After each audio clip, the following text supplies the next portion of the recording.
melakukan ketentuan mengenai kesehatan dan keselamatan kerja. Yang kedua, menerapkan ketentuan mengenai kesehatan dan keselamatan kerja. Yang ketiga, menerapkan prosedur penanganan bahan berbahaya dan beracun. Dan yang keempat, memantau bahan berbahaya dan beracun serta peralatan keselamatan kerja.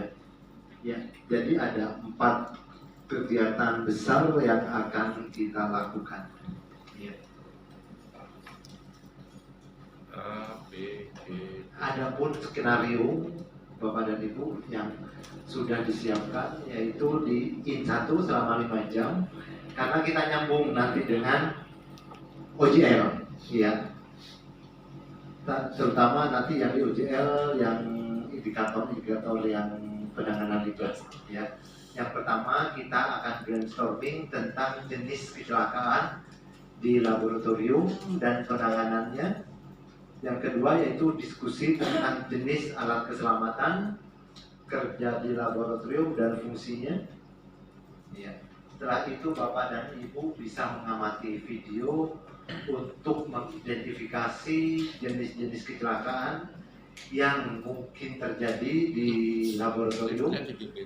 Dan yang keempat, praktek menyusun tata tertib laboratorium, praktek penggunaan alat kesehatan dan keselamatan kerja, dan simulasi penggunaan alat pemadam kebakaran.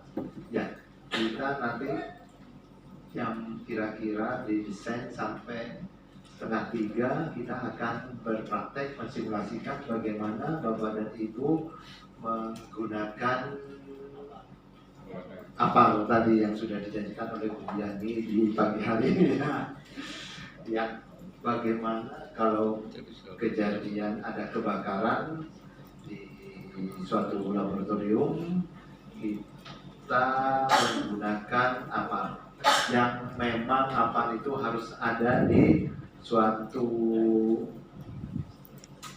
ruangan, ya, tidak hanya apalagi di laboratorium yang kecenderungan banyak anak-anak kalau praktek bisa menggunakan pembakar spiritus, ya, menggunakan listrik dan lain sebagainya.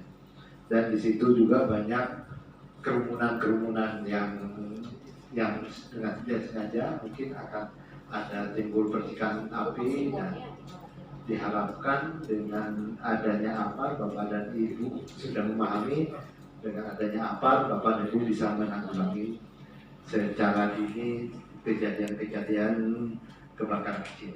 Ya.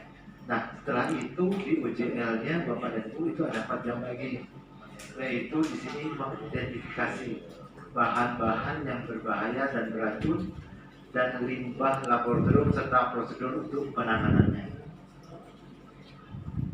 Setelah itu Bapak dan Ibu menyusun instrumen pemantauan bahan berbahaya dan beracun atau B3 dan peralatan keselamatan kerja. Setelah itu baru praktek penanganan B3.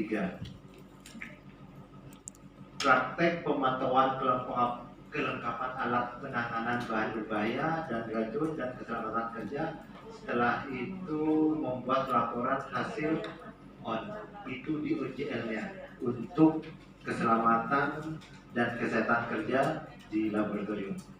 Ini skenario-nya dari 9 jam, banyak sekali yang Bapak Ibu kuasai dan dikerjakan, ya. Semuanya itu praktek, ya. Oke. Bapak dan Ibu ini brainstorming lagi, ya, selalu, ya, tentang jenis kecelakaan di laboratorium dan penanganannya. Ya, mungkin ada pengalaman kecil pada saat Bapak Ibu melakukan praktek, terus ada kejadian-kejadian di lab, ya, ada yang bisa berbagi Bapak dan Ibu. Tentunya Bapak dan Ibu sebagai guru IPA tentunya selalu melakukan kegiatan di laboratorium. Ya, silahkan dari sisi kelas C ada yang bisa berbagi.